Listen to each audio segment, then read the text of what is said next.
Hello, race fans. Alex Weaver here in Studio 3, and I'm a little surprised that I got Hailie Deegan out of a car, some type of moving vehicle. Yes. I know you were always racing. Thank you for being here. We appreciate it. Yeah, no problem for having me. All right, well, let's talk about your season so far, because I know that you are in a tight battle with points. You have 3 wins in the K&N West Series, so how excited are you about this season? This season's been crazy, and I am just so excited to be racing back in the K&N Series. The competition's good. There's some heavy hitters.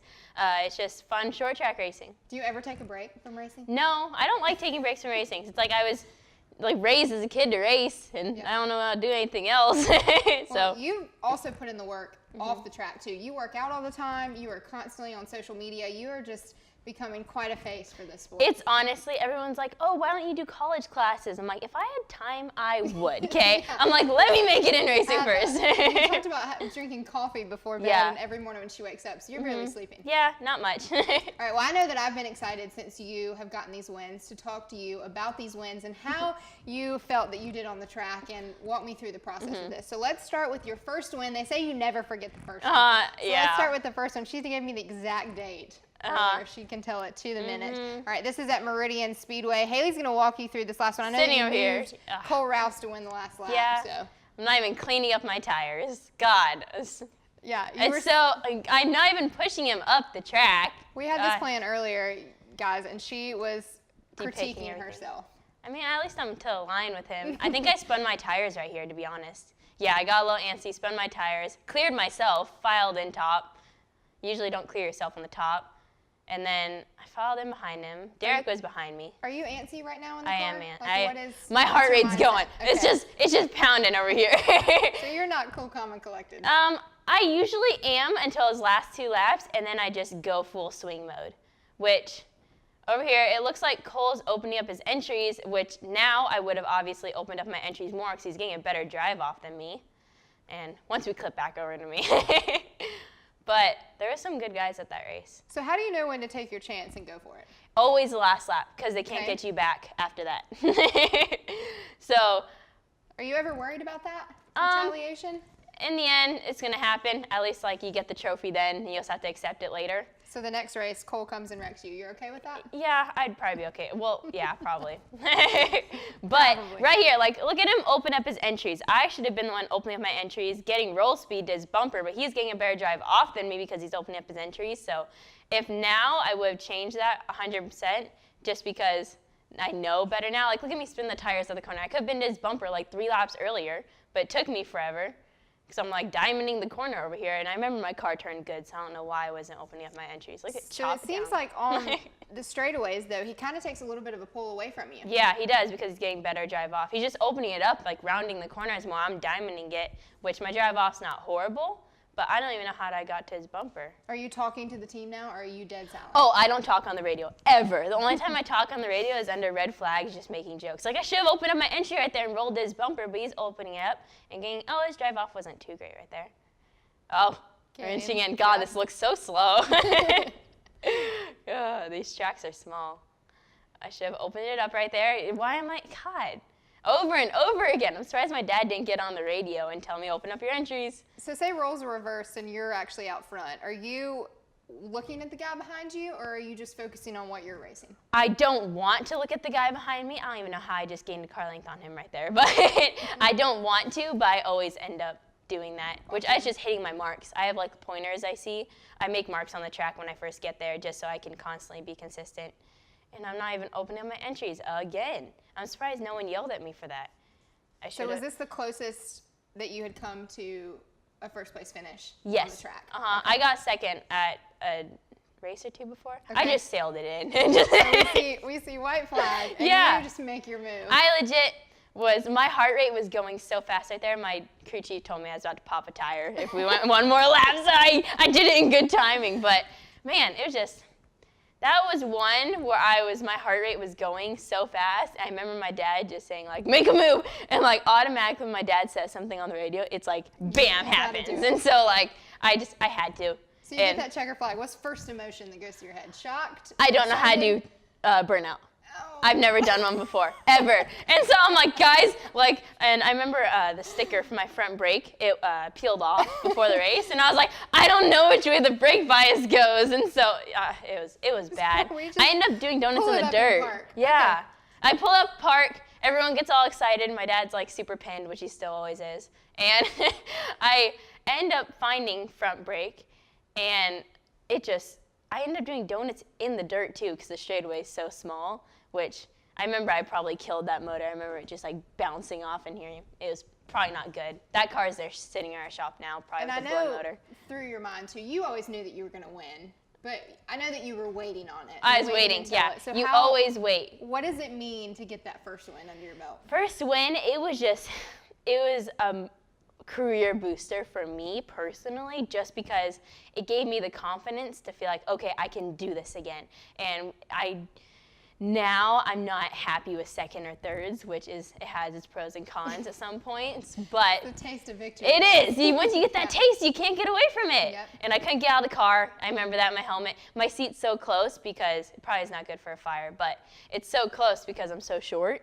And so it's a struggle for me to get out of the car with my helmet, and I was super pinned, and everyone's like throwing hands everywhere. Yeah, I was sweaty. All right, now we're coming up on Las Vegas Motor Speedway dirt track. This one, you have a last lap pass. You mentioned liking those last laps. I had this race in the bag. I was leading by like 12 car lengths, like a straightaway, and all of a sudden a caution comes out with 2 to go, and literally I was heated. I was so heated, and my dad, he's like, talking on the radio. Yeah.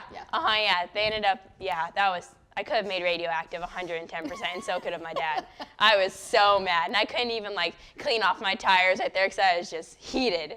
And so I knew the number 6, me and him have a little beef, and we're going back to it. Give us 1 second. But me and the number 6 car have a little controversy, and so we tend to go at it with each other. It's nothing like a good rivalry. Yeah. On the track. But now we're at the dirt track, so we'll go through this one first. I remember I was really far back, and I was driving as hard as I could without overdriving it. And so this track, honestly, it's so slick. It feels like you're driving on ice. And the harder you drive, the more you push up, the slower you go.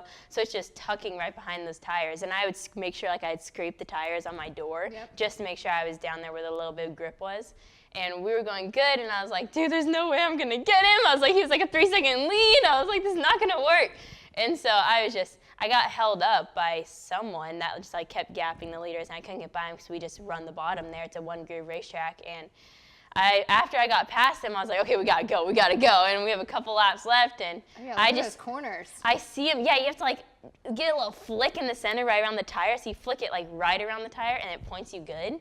But this race, man, I started overdriving it a little bit, and I was like, oh my God, I made a mistake, and my dad's yelling at me on the radio, don't make a mistake, don't overdrive it. So in this dirt track, you are constantly taking that low lane. Yeah, constantly. You cannot. So in practice qualifying before, I would try to rail the top, then everyone figured out the bottom, and I was like, now I gotta go back to the bottom. I remember talking to Ricky Stenhouse about how when you go like the dirt races and stuff, how he's fast, and then all of a sudden everyone starts catching back up. And so everyone by that point caught back up. Like first time we got on the track, we were half second faster than everybody, and I was railing the top with the grip.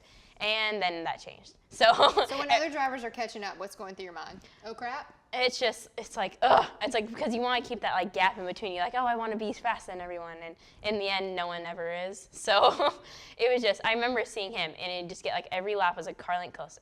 But I was like, I'm looking at the board, seeing like how many laps we have left, and I see him counting down. It's just car length each lap. Car length, and I was like, this is not going to be enough. I'm like over here calculating it in my head, trying to figure out how many laps. Lap traffic help you out with lap traffic does help, which I've never talked to that guy before, and he helped us, I guess, win the race. So I don't think he purposely tried to.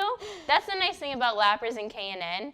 It either helps you or it hurts you so bad. Well, they both want the same lane too. Yeah, and lappers in K&N don't move at all. It's like Arco too. And I remember he held him up a little bit. I think there's another lapper coming up, or maybe it's the same guy getting lapped again. But so I remember getting closer at this point, and I was like, you see me get a little loose off the corner because I'm trying to throttle up to get as much as I can out of it. I did good right there, didn't overdrive, maybe a little bit, but I was hoping this guy moves. I was like, if he doesn't move, we might have to clean him out. And it was just, my heart rate was going very high at that point. So you get lucky and get around the lap traffic pretty Yeah. well. It's just whether you catch them on the corners or the straightaways. And that's how short tracks are. 'Cause, the track's just so small. You catch them in the oddest places. And so I remember I just see it. You know, you could just like see victory and we're overdrive right there. And I look back at it. Man, I just tell myself to like calm down at this point. And I think my spotter was on the radio yelling at me to calm down, which I see Dragger overdriving it just a little bit. He would consistently overdrive it every single lap, just like enough to where if I didn't make any mistakes, we can gain on him. But if I made one big mistake, I would lose it all. And so we're getting closer. So the main area for the mistakes has to be the corners. The corners, 110%. And I was only going quarter throttle on the straightaway because the track was so slick. And that's one thing that this track taught me over time is on these short tracks, you don't have to go full throttle, especially when the tires wear out. And I can see it right now. Patience at short tracks. Yeah, I'm having flashbacks at the moment. And just as soon as this part happens, I was so happy for all these lappers in front. Like that was the only time I've ever been really happy for the lappers. And I was like, there's two of them. They were too wide for a second. And I remember this guy being not moving for anyone. And so. Do you remember right now how many laps are left? Are we in the tens? Yeah, no, now we're ones. Yeah. Lap. I remember he hits him, and it messed up, pushed him up the track. And my nose on those older bodies, as soon as you just nose them up, and then I made sure I got door next to the, I didn't hit the lapper, but I made sure I like put myself in that position so he'd stick behind me. And I knew he was going to hit me. That's why I parked it on the bottom. And so the thing about my racing is as soon as I pass someone, I'll park it on the bottom and wait till they hit me to gas up. And so then it kills their run and it's good for mine. But yeah. Second, just as memorable as the first? It was, because it was the dirt track one. I needed redemption from the year before, and it was short just. Track too. Yeah. Everybody likes winning a short track. Everyone loves winning at a short track just because it's good racing. All right, now this last one The is heated one, yes. the most recent at Colorado National Speedway. This one made a little bit of headlines. It did. I see why, but people love controversy. I'm actually really excited to have you talk me through this one because I know you took to your own social media afterwards. And I felt like I explained a lot of the story, but now looking back at it and depicting it more, I can tell more about it. So I'm gonna explain right now before we go green.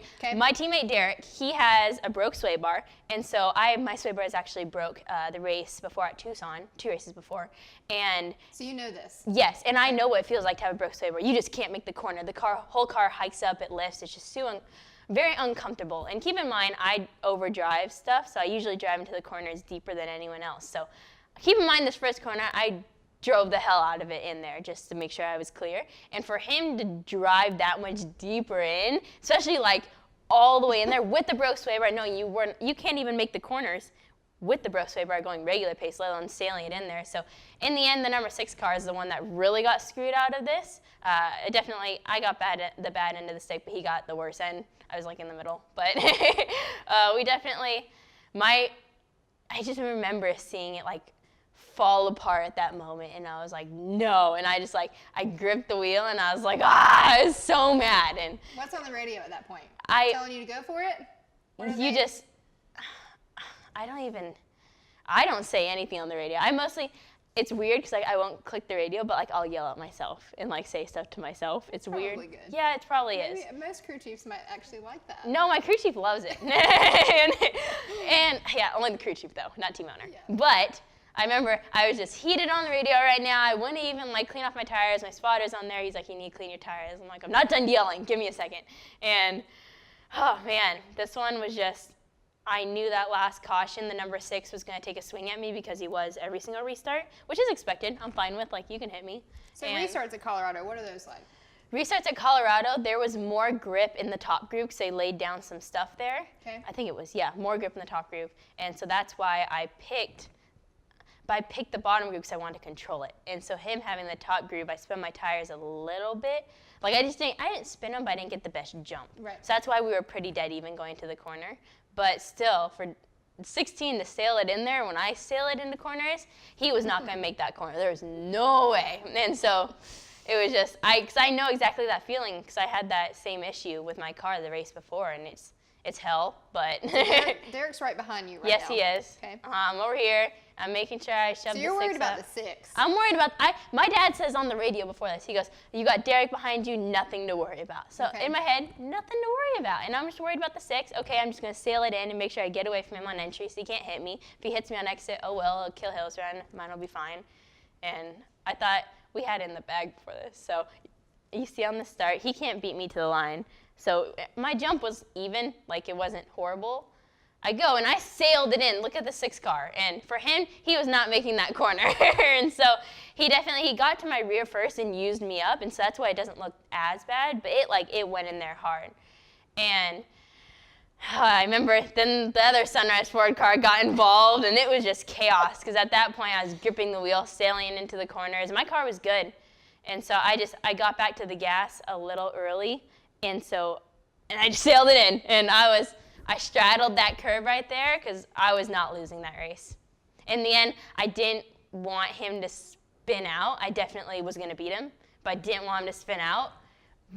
So the spin out wasn't intentional? The spin out wasn't intentional, but I'm not going to take it back. So That's fair. Yeah, and then the 2 Sunrise cars ended up spinning each other out. And so that wasn't, I kind of tried to get blamed for that. I was like, I didn't touch you guys. You didn't touch me. You guys spun up by yourself. So I just. Well, I know that you and Derek have had conversations. Yeah. Since then too. Well, You it guys took are like a friends. week. It took a week. Okay, Yeah. So it was a little heated when you got I was out. wondering. I was like, should I? Because like me and Derek will like text each other. Like it's just casual Teammates, friends. yeah. Teammates.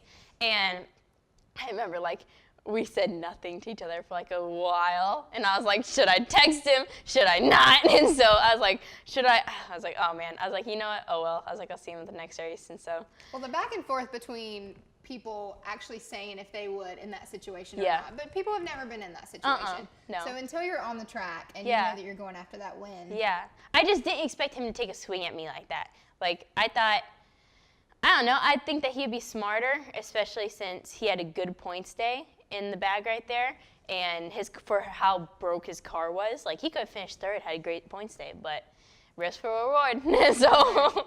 Well, I know that you have a busy season coming up Yes. the rest of the season. You are not even close to being done racing. I am not at all. I think we're like almost halfway.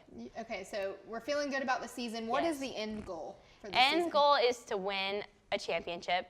If we can't do that, say like we get wrecked, which is probably going to come up soon, I'd say we just go for wins. All right, well, I can't let you go either without mentioning. I saw your name in the news yesterday. Uh-huh. A Toyota exec, to be unnamed on Twitter, likes your aggressiveness and says Yes. that he would like to see you in some trucks here soon. Yeah, I What mean, can we expect from Hailie Deegan?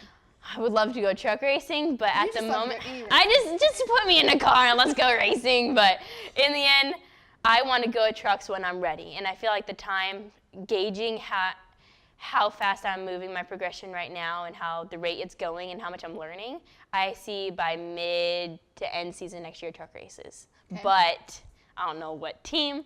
I don't know anything. I don't even know what I'm doing next year. So you feel good about the spot that you're in? I feel good about the spot that I'm in, and I think if we just keep getting consistent, couple more wins, I'll be totally happy. Even that championship, I do want it just because no other girl's done something like that, and I definitely like winning, especially championships. So it'd be cool. You have 3 so far. So by the end of 2019, do you want 6? Oh, at the beginning of this year, I gauged it. I wanted 8. Okay. But I think we're 6 through 8. 8 would be a stretch. Like eight's a stretch. I don't know. I need these East races to go better for me. And so. you have a birthday coming up too, so I do. folks, wish her a happy birthday. She's on social media, all kinds of social media you're on. I'm so sure you guys will see it. I know you're excited. I know you're going to be racing. I am. I'm going to be going from New York Ad Week. I'll be there talking with NASCAR on some panel, and then I fly that day on my birthday to New Hampshire to go race a legend car in the dirt before the K&N race. Wow. Okay, and that's going to be on Fans' Choice. That is going to be on Fan Choice TV if you guys want to watch New Hampshire coming up, and then I think Iowa is the next weekend after that.